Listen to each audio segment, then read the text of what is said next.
6. So each ball of clay is 6 I'm pounds. sorry, I didn't say that. No, that's all right.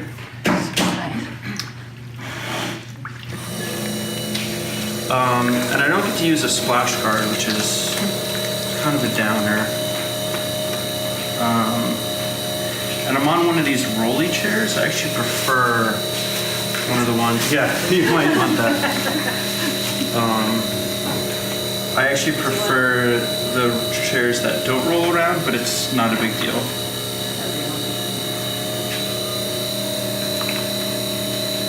So this clay is relatively soft, and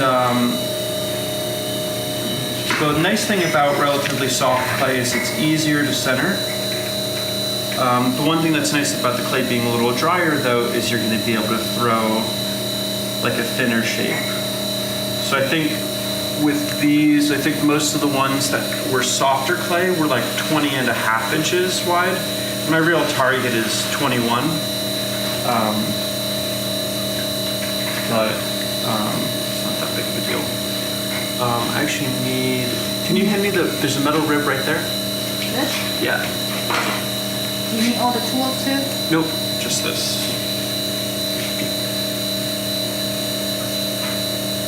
I'll rib this dry.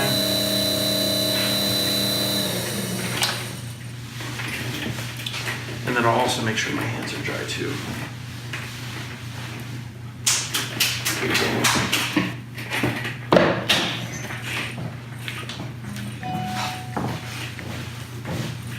And I'm probably using a little less water than I normally would, just because I'm trying to make it so I don't make a huge mess. With all this stuff, I'll like set the speed on the wheel, and then I'll take my foot off of it so that my feet can be flat-footed. It just gives me like a lot more stability.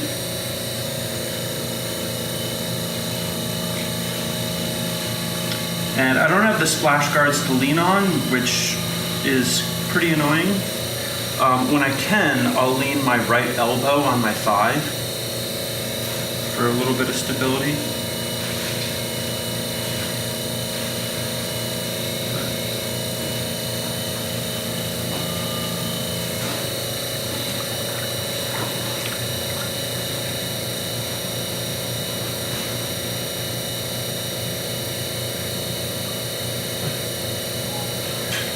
This is me just getting the surface nice and smooth so that I can rivet it.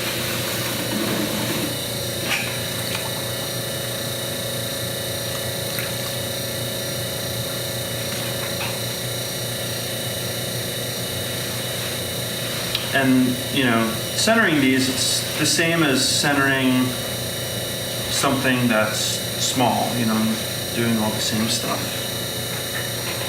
The one thing that I guess is notably different, though, is you'll see me do a lot more pushing down and less coming up. And that's partially because I'm doing a lower, wider form. If I was doing a vase, I would want my base to be narrower, but since I'm going to be doing a shallow, wide piece, I'm just going to keep kind of smushing it down, and I know that's kind of where it wants to be anyway.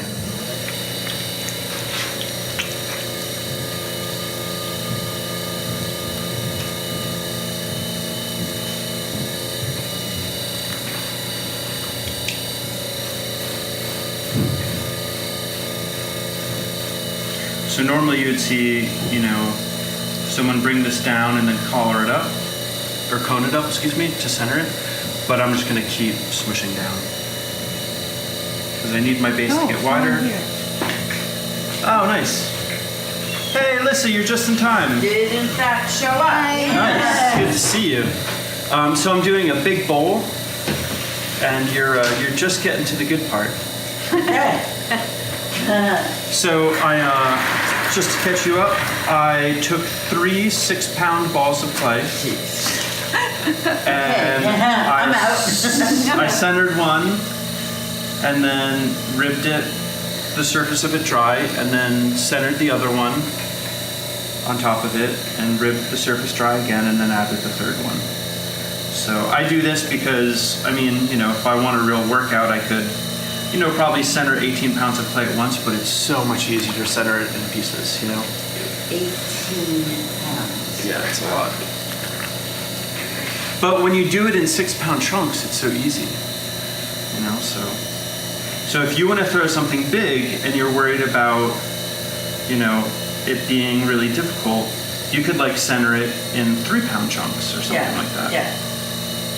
You know, and you can probably go pretty big that way. All right. Well, you still have to lift it. Yeah, that's true. If you're doing something wide like this, though, you know, when all that clay is on the rim, it's, you know, you deal with kind of less of it at a time. Are you making like what's over there on Yes. the sink? Yeah. You're never over there. A little production. Yep. And so now I'm opening it. And I'm just gonna, you know, with this, I have quite a bit of pressure because this piece of clay that's rising here, I need to make sure that it doesn't like detach as like a wave. And so I'm really, Downward pressure. yeah, downward pressure. And on my left hand, you know, my thumb is really keeping that seam line nice and tight.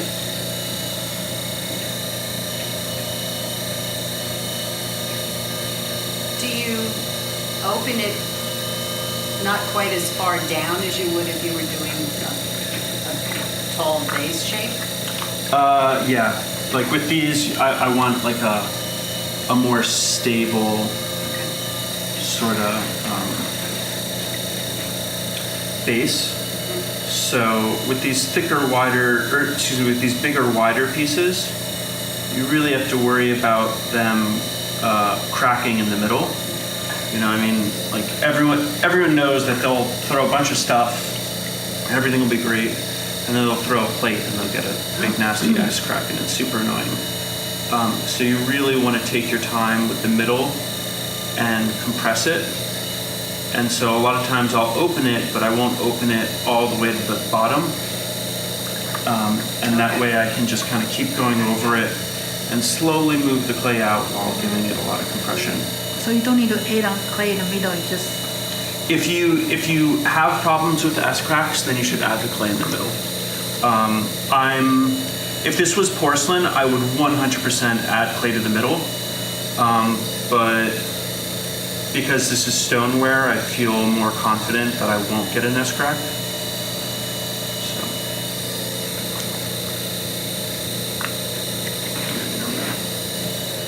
Slow the wheel down a bit. And the rest of this out.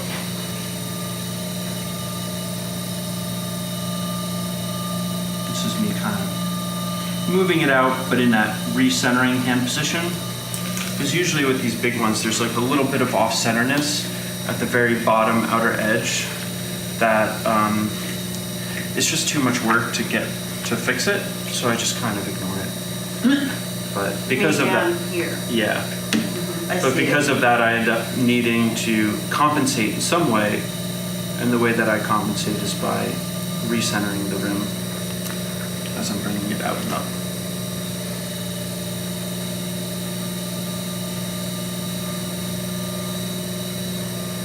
Just want good compression here. And not only do I want good compression, but I also want dryness. So I'm trying to make sure that I don't have moisture sitting in the middle of any kind, not even the slippy kind. And I just need to pull out the rim. It would never occur to me to just throw the clay on it. Yeah. And I'll slow the wheel down a little bit. So my hand's got to go pretty slow in this area.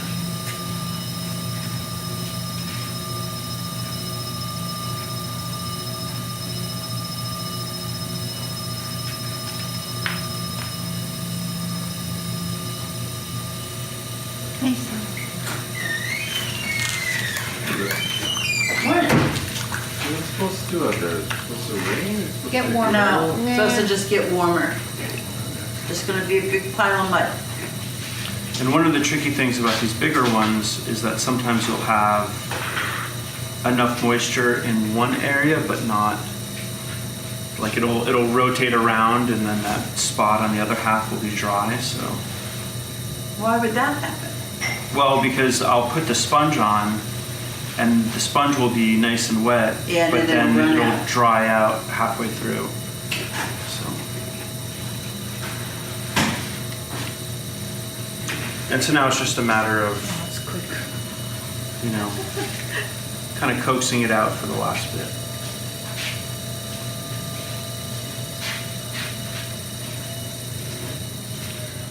So obviously, there's a lot of, you're not really, you've never really put your fingers down, way down there and pulled Right. up like you would pull up in a, Right, and that's because I need the clay there to support it more than I would in a vase.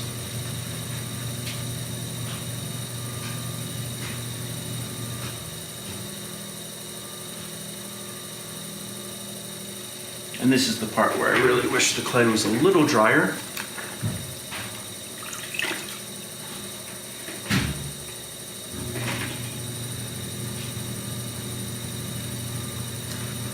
You measure, how do you know the same size? you'll measure. Yeah, I'll measure it in a minute. Slowing down. Well, wouldn't you just walk away from it for a little while and let it dry out a little bit? I could do that, yeah. And I might. I did that with one of them yesterday because I pulled the rim out and it was starting to droop a little bit. So are you kind of, you're squeezing the clay there more than? Yeah, instead of like squeeze and pull up, I'm Right, just you squeeze and squeeze kind and- of coming yeah. out at an angle. So I feel like I'm probably at like, I don't know, 18 or 19 inches. Or are you trying to make them all the same? 19 inches, yeah. So I've got another 1.5 inches to go. What are these going to be? They're going to be foot washing bowls that my dad's going to be giving to churches.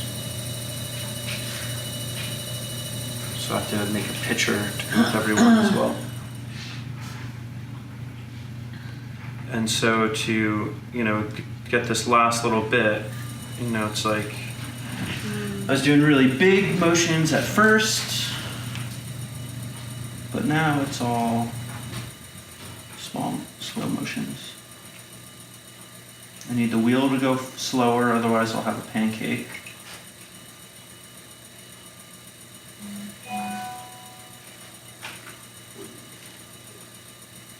You mean because the centripetal force will... Right. Yep. This might be a good candidate to let dry. But you had to bring more clay up to the rim so you could pull it out more. Am I right to get it wider? You needed more clay? Well, it was more that I just kind of, like the rim and the body are in like the shape that I wanted. And I needed like a little bit more size. So I just kind of squeezed everything a little bit. Because I knew it was all, fairly well proportioned.